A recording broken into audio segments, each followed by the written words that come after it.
पृथ्वी की आंतरिक संरचना। पृथ्वी के चारों ओर स्थित विस्तृत अंतरिक्ष, जिसमें ग्रह, उपग्रह व तारे शामिल होते हैं, उन्हें ब्रह्मांड कहते हैं। ब्रह्मांड में दूरी मापने की इकाई प्रकाश वर्ष पारसेक होती है। एक प्रकाश वर्ष में प्रकाश द्वारा तय की गई दूरी 9.46 × 10⁻12 किलोमीटर होती है। तारों के मध्य दूरी एक पारसेक बराबर 30.86 पेटामीटर, 3.26 प्रकाश वर्ष, 30.9 ट्रिलियन किलोमीटर। सूर्य और पृथ्वी के मध्य दूरी प्रकाश वर्ष में मापी जाती है। सूर्य व तारों के मध्य दूरी पारसेक से मापी जाती है। ब्रह्मांड की उत्पत्ति सिद्धांत निहारिका परिकल्पना 1775 में कांट महोदय ने दी। उनकी पुस्तक है universal natural history and theory of the haven. इन्होंने बताया कि ब्रह्मांड बादलों में धूल कणों से बना है। इसमें संशोधन लाप्लास महोदय 1796। बिग बैंग थ्योरी जॉर्ज लेमसे ने 1927 में दी। इसके अनुसार पृथ्वी पर सूर्य पर नाभिकीय संलयन हुआ। हाइड्रोजन के 2 अणु मिले, इनसे हीलियम गैस का निर्माण हुआ, जिसके अनुसार तथा विस्फोट हुआ तथा ब्रह्मांड का निर्माण हुआ। 1920 में एडविन हबल ने ब्रह्मांड विस्तार के प्रमाण दिए। समय के साथ आकाश गंगाएं एक दूसरे से दूर हो रही है। होयल महोदय, ब्रह्मांड सदा एक जैसी अवस्था में रहा है, इसे स्थायी अवस्था सिद्धांत कहा जाता है। बिग बैंग थ्योरी के प्रमाण आकाश गंगा के संदर्भ में रेड शिफ्ट परिघटनाएं होना।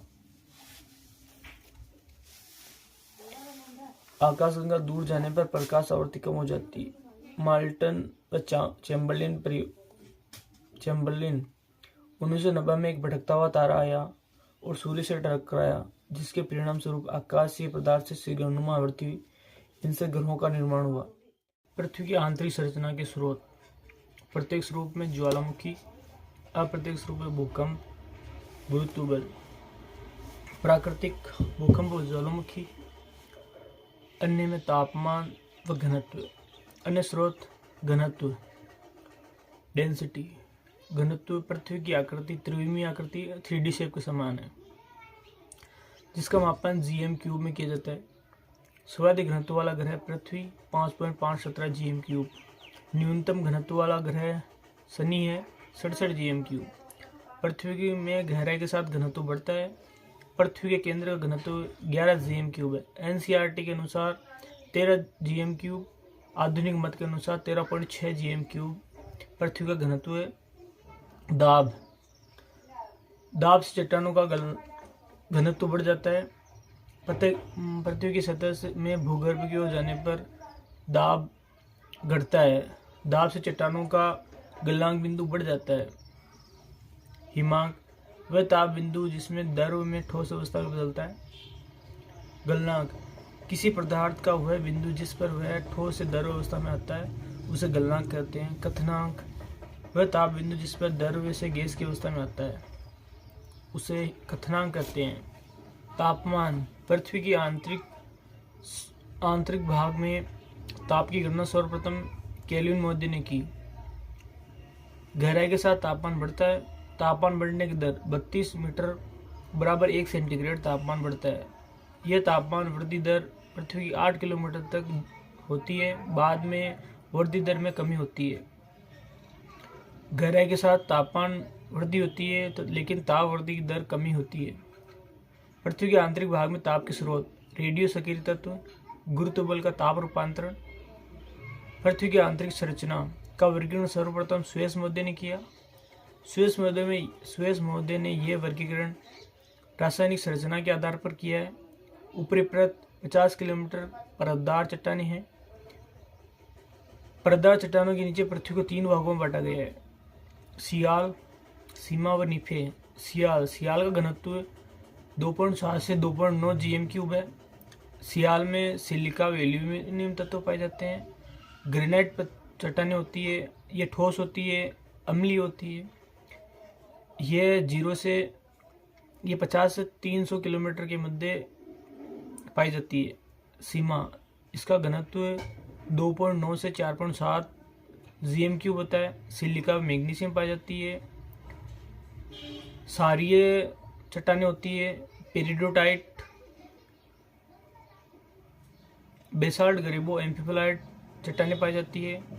1000 से 2000 किलोमीटर के मध्य पाई जाती है। निफे, इसका घनत्व 11 जीएम क्यूब होता है। इसमें निकेल व फेरस तत्व पाए जाते हैं। चुंबकीय तत्व पाया जाता है।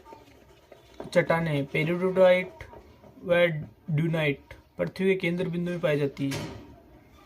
आधुनिक मत के अनुसार पृथ्वी को 3 परतों में बांटा गया है: क्रस्ट, मेटल, कोर।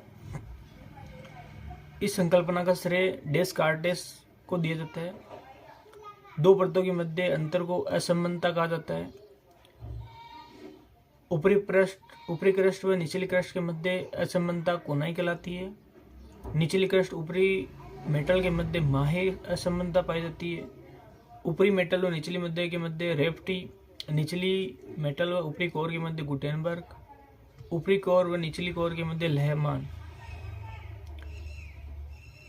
क्रस्ट की संकल्पना सर्वप्रथम डेस्कार्टेस ने दी। ये पृथ्वी की ऊपरी सतह है। इसका विस्तार 0 से 200 किलोमीटर के मध्य होता है। ऊपरी क्रस्ट व निचली क्रस्ट के मध्य असमानता कोनाई कहलाती है। क्रस्ट की गहराई महाद्वीपों में 30 किलोमीटर है, महासागर में 50 किलोमीटर, हिमालय में 70 किलोमीटर। प्रशांत महासागर में क्रस्ट का अभाव है। क्रस्ट का घनत्व 2.8 से 3 जीएम क्यूब होता है। मेटल, इसे पवार कहा जाता है। इसकी गहराई 200 से 2900 किलोमीटर के मध्य होती है। यह सर्वाधिक आयतन व द्रव्यमान वाली परत होती है। ये प्लास्टिक ठोस अवस्था में पाई जाती है। सेमी सॉलिड अवस्था, ये न्यून गति मंडल में स्थित है। भूकंपीय तरंगों की गति यहाँ मंद होती है। क्रोड, इसकी गहराई 2900 से 6370 के मध्य होती है। ये 2 भागों में बटी है। बाह्य कोर, जिसे 2900 से 5150 किलोमीटर तक होती है। ये तरल अवस्था में होती है। आंतरिक कोर 5150 से 6370 ठोस अवस्था में पाई जाती है। इसका घनत्व 13 जीएम क्यूब होता है। होम्स के अनुसार पृथ्वी की आंतरिक संरचना को 2 भागों में बांटा गया है। होम्स ने पृथ्वी की संरचना को 2 भागों में बांटा है: क्रस्ट, भूपरपट्टी, सियाल। सबस्ट्रेटम, सीमा व निफे अधोस्तर कहते हैं। भूकंपीय तरंगों के आधार पर पृथ्वी को 3 भागों में बांटा गया है: लिथोस्फीयर, पायरोस्फीयर, बेरोस्फीयर। लिथोस्फीयर, जिसे स्थल मंडल कहते हैं, इसकी गहराई 200 किलोमीटर के मध्य पाई जाती है। इसका घनत्व 3.5 जीएम क्यूब होता है। पायरोस्फीयर, मध्यवर्ती मंडल, 200 से 2880 किलोमीटर, 5.6 जीएम क्यूब होता है। सीमा सिलिका व मैग्नीशियम पाई जाती है। बेरोस्फीयर, एक पृथ्वी का केंद्रीय मंडल है, 2880 किलोमीटर से 6370। इसमें 11.7 जीएम क्यूब घनत्व पाया जाता है। निफे, निकेल और फेरस पाए जाते हैं। 8 से 13 जीएम क्यूब एनसीईआरटी के अनुसार इसका घनत्व है। दुर्बलता मंडल, जिसे एस्थेनोस्फीयर कहा जाता है, ये मेटल का ऊपरी भाग कहलाता है। 400 किलोमीटर इसकी गहराई है। इसका तापमान सामान्य से अधिक होता है। ये तरल अवस्था में पाई जाती है। एस्थेनोस्फीयर दुर्बलता मंडल विवर्तनीय घटनाओं केंद्र होता है। यहाँ सर्वाधिक भूकंप व ज्वालामुखी वाला क्षेत्र होता है। ज्वालामुखी उद्गार के समय मैग्मा, लावा बाहर निकलता है। क्रस्ट भूपरपट्टी, ये पृथ्वी की ऊपरी सतह है। क्रस्ट का 98% हिस्सा 8 तत्वों से मिलकर बना है: oxygen, silica, aluminium, ferrous, sodium, magnesium, potash और कैल्शियम।